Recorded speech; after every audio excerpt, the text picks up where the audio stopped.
دوسری بات، کافر کفر کی وجہ سے جہنم میں جائے گا، اور مومن اگر فاسق ہے اور اپنے گناہ کی وجہ سے جہنم میں چلا جائے تو دونوں کے جانے میں فرق ہے۔ کافر کو اللہ جہنم میں بھیجتے ہیں عذاب دینے کے لیے، اور مومن فاسق کو جہنم میں بھیجیں گے تزکیہ کے لیے۔ کافر جائے گا رسوا اور ذلت کے لیے، اور مومن جائے گا پاکیزگی اور صفائی کے لیے۔ مومنین کے ساتھ اللہ کا قرآن کریم میں وعدہ ہے، یوم لا یخزی اللہ النبی والذین آمنوا معہ، سورۃ التحریم، کہ اللہ تعالیٰ قیامت کے دن نبی کو اور نبی پر ایمان لانے والے کو رسوا نہیں کریں گے۔ مومن کو اللہ رسوا نہیں کرتے، یاد رکھنا۔ اس لیے کافر جو جہنم میں جائے گا وہ اس وجہ سے کہ عذاب مہین، ان کے لیے عذاب ہوگا رسوا کرنے والا، اور مومن کو اس کے فسق اور گناہ کی وجہ سے اللہ اگر جہنم میں بھیجے گا تو اس کو پاک کرنے کے لیے۔ کیوں؟ یہ گناہ کر کے ناپاک ہوا ہے، اور جنت پاک لوگوں کی جگہ ہے۔ اللہ جہنم میں بھیج کر اس کو پاک کر کے صاف کر کے پھر جنت کے اندر بھیج دیں گے۔ تو کافر کا جہنم میں جانا یہ عذاب ہے، اور مومن کا جہنم میں جانا یہ تزکیہ اور پاکیزگی ہے اور صفائی ہے۔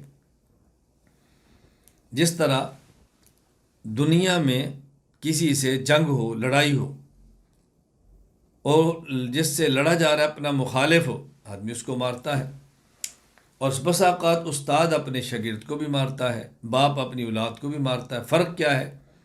جب اپنے دشمن کو مارتا ہے تو اس کو دل میں غیظ اور غضب اور اس کی نفرت لے کر، اور جب شاگرد کو یا اپنی اولاد کو مارتا ہے تو محبت کے اندر مارتا ہے، اور اس کا مقصد اس کو اس گناہ سے، نافرمانی سے روکنا ہوتا ہے، اور اس کو لوگوں کے سامنے رسوا کرنا نہیں ہوتا۔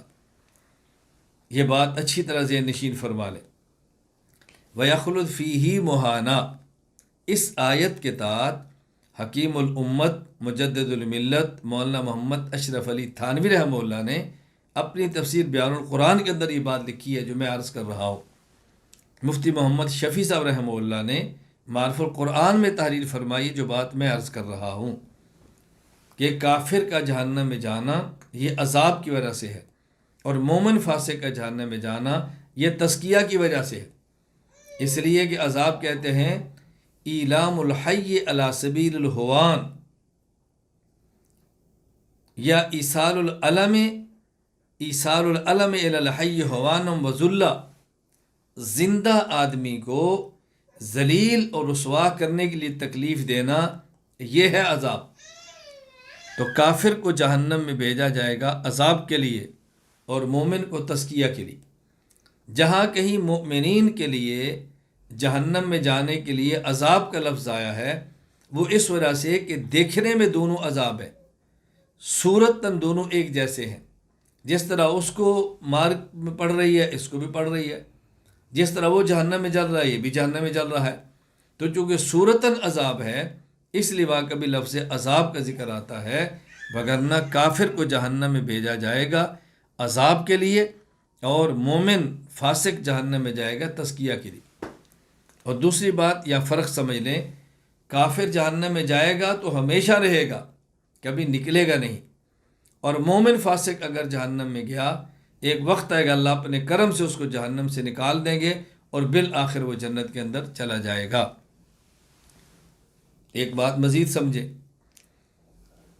کافر کا ایک ہے جہنم میں جانا، اور ایک ہے جہنم میں جا کر کافر کے عذاب میں زیادتی کا ہونا، عذاب کا بڑھ جانا۔ کافر کا جہنم میں جانا یہ تو کفر کی وجہ سے ہوگا، لیکن اس کے عذاب میں اضافہ ہونا یہ اس کی بد عملی کی وجہ سے ہوگا۔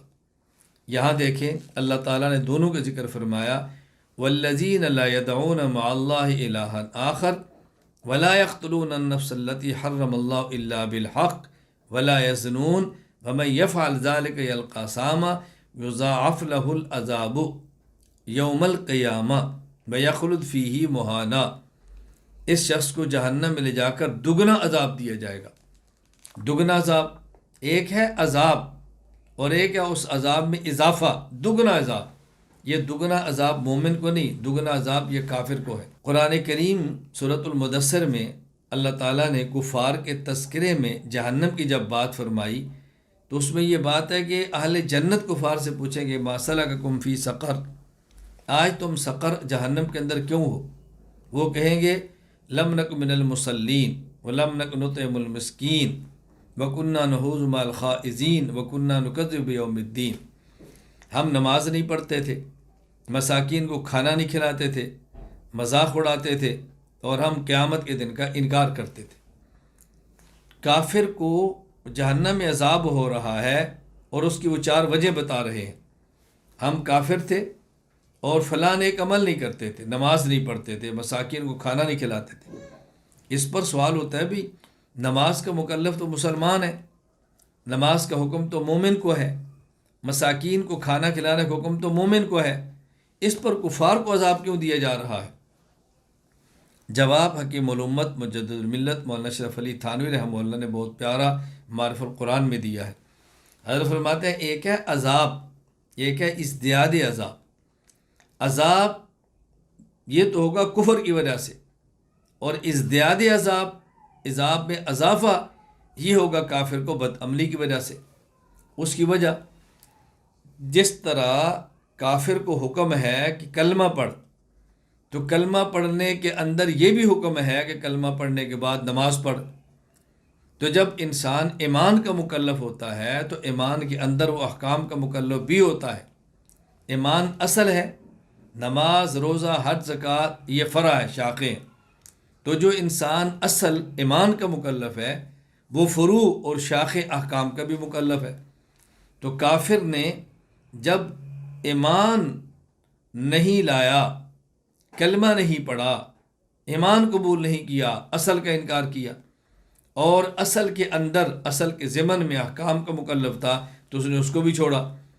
تو کافر مکلف تھا ایمان کا اور ایمان کے ضمن میں فروع کا، تو کفر کی وجہ سے تو عذاب ہوگا، اور فروع کی ادائیگی نہ ہونے کی وجہ سے ازدیاد عذاب ہوگا۔ یہاں اللہ پاک نے تذکرہ اس بات کا فرمایا ہے کہ یضاعف لہ العذاب یوم القیامہ، دگنا عذاب ہوگا۔ تو یہ بات اچھی طرح ذہن نشین فرما لیں، بھولنا نہیں ان باتوں کو۔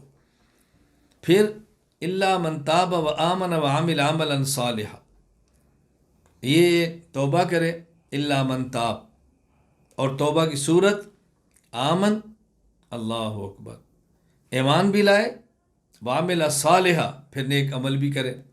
اوپر تھا لا یدعون مع اللہ الہ آخر، مومن کی صفت یہ ہے کہ وہ شرک نہیں کرتا، اور مومن کی صفت یہ ہے ولا یقتلون النفس التي حرم اللہ الا بالحق، ناحق قتل نہیں کرتا، ولا یزنون، زنا نہیں کرتا۔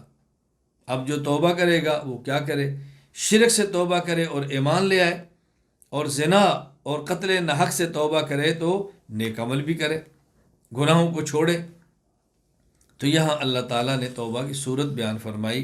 اب یہاں بات ذہن نشین فرما لے اچھی طرح کہ جب انسان توبہ کرتا ہے، اب اس نے کچھ حقوق العباد اور کچھ حقوق اللہ ضائع کیے ہیں، کہیں بندے کا حق مارا ہے، کہیں اللہ کا حق مارا ہے، اس کی ادائیگی ضروری ہے۔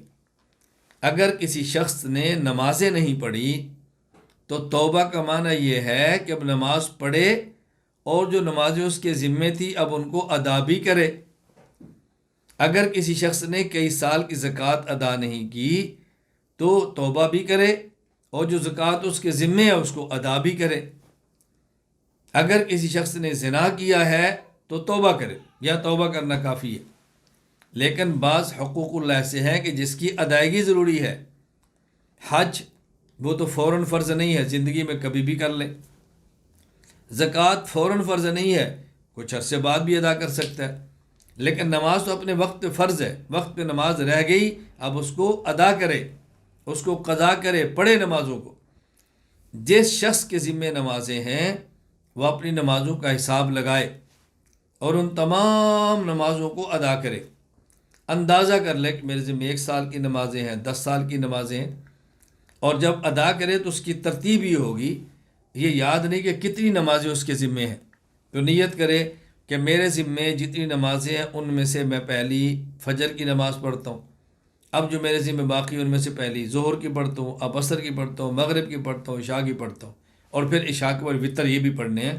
روزانہ اس نے فجر، ظہر، عصر، مغرب، عشاء کے فرض اور عشاء کے وطر یہ سب پڑھنے ہیں، نمازیں قضا کرنی ہیں۔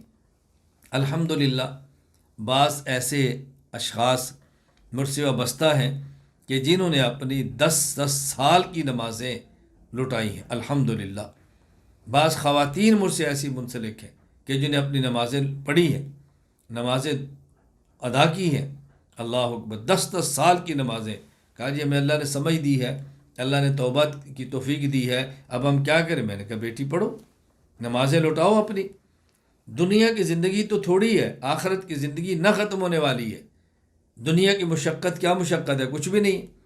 اور سب سے آسان صورت یہ ہے، ہر ایک نماز کے ساتھ ایک نماز پڑھیں، ہر ایک نماز کے ساتھ ایک نماز پڑھیں۔ فجر کے ساتھ فجر قضا کر لیں، ظہر کے ساتھ ظہر، عصر کے ساتھ عصر، مغرب کے ساتھ مغرب، عشاء کے ساتھ عشاء، یوں پڑھیں۔ اگر کوئی نماز گھر پہ حضر میں قضا کی ہے تو 4 پوری پڑھنی پڑے گی۔ اگر کوئی نماز سفر میں سے رہ گئی تو وہ نماز آدھی ہے، وہ قصر اسی طرح ادا کرنی پڑے گی، بہرحال نماز ادا کرنی ہے۔ اور اگر کسی کا حق کھایا ہے اس کو واپس کرنا ہے، کسی کی چوری کی ہے مال واپس کرنا ہے، کسی کا مال غصب کیا ہے مال واپس کرنا ہے۔ حتیٰ کہ اگر کسی شخص کی غیبت کی ہے اور جس کو غیبت کی ہے اس کو پتہ چل گیا ہے، اب اس سے معافی مانگنا ضروری ہے۔ اگر کسی شخص کی غیبت کی اور اس کو پتہ نہیں چلا تو پھر اللہ سے معافی مانگ لے، کافی ہے۔ لیکن جس کی غیبت کی اس کو پتہ چل گیا ہے، اب اس سے بھی معافی مانگیں کہ میں نے آپ کی غیبت کی تھی، مجھے معاف کر دیں۔ مجھے ایک مرتبہ ایک عالم ہے، جید عالم ہے، اور حدیث کی کتابیں پڑھاتے ہیں، ایک مسجد کے امام اور خطیب ہیں، اور ایک بہت بڑے شیخ کے باقاعدہ خلیفہ مجاز ہیں۔ مجھے انہوں نے فون کیا اور فون کر کے کہا کہ مولانا پہلے تو میں آپ سے معافی مانگتا ہوں کہ ہم نے کچھ آپ کی غیبتیں کی ہیں۔ میں نے کہا جی مجھے تو پتہ ہی نہیں۔ فرمایا تجھے نہیں پتہ، میں بتا رہا ہوں، میں معافی مانگتا ہوں۔ اور غیبت یہ تھی کہ ہمیں آپ کے بارے میں فلاں چیز پتہ چلی اور یہی بات ہم نے زبان سے دہرا دی، آپ اس کی حقیقت بتا دیں۔ میں نے اس کی حقیقت بتائی تو بہت خوش ہوئے اور کہا میری غلط فہمی دور ہو گئی ہے، میں آپ سے معافی مانگتا ہوں۔ اب دیکھیں، جس بندے کو آخرت کی فکر ہو، اللہ کی قسم اس کے لیے کتنا بھی دنیا میں بڑا کیوں نہ ہو، کسی سے معافی مانگنا کوئی مشکل نہیں، کوئی مشکل۔ آخرت کا ڈر ہو، قبر کا ڈر ہو، موت کے بعد کی زندگی کا ڈر ہو، پھر انسان پیسے نہیں کھاتا، کسی کے کھائے تو لٹا دیتا ہے، کسی کی عزت پہ حملہ نہیں کرتا، کسی پہ بہتان نہیں لگاتا، کسی کی غیبت نہیں کرتا۔ اور یہ میری بات توجہ کے ساتھ سماعت فرما لے، اگر کسی کا حق ہمارے اوپر ہے، ہم مر گئے، یہ بہت نقصان ہے، اور ہمارا حق کسی کے اوپر ہم نہ لے سکے تو کوئی نقصان نہیں، دنیا میں نہیں تو آخرت کے اندر مل جائے گا۔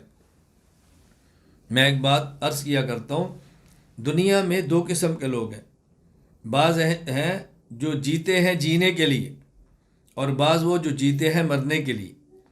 جو شخص جیتا ہے جینے کے لیے وہ یہ دیکھتا ہے کہ کس سے میں نے اپنا حق لینا ہے، اور جو جیتا ہے مرنے کے لیے وہ یہ دیکھتا ہے کہ کس کو میں نے حق دینا ہے۔ ہم نے جینا ہے جینے کے لیے، کسی کے اوپر ہمارا حق تھا، چھوڑ بھی دیا، کوئی فرق نہیں پڑتا، اور حقدار ہونے کے باوجود حق کو چھوڑیں، اس پر رسول اللہ صلی اللہ علیہ وسلم نے جنت کا وعدہ فرمایا۔ بس یہ فکر کریں کہ ہمارے ذمہ کسی کا حق نہ رہ جائے۔ تو میں نے عرض کیا کہ توبہ میں اس بات کو ذہن میں رکھیں